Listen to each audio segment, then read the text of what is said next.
Hi there, I'm Sandra Sully from Channel 10 News in Sydney. I'm crossing over now to the Littlescribe reporters at Glenreagh Public School. Today we had a writing festival. We learnt long words in different languages. We also learnt how to say questions. We did some fun stuff. I think it was so fun. We done some facts and some opinions too, and we wrote some words what are in different languages. We showed people our writing.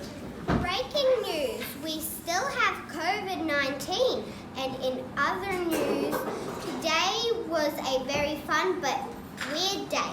We had a video call with Kristen Darryl, and we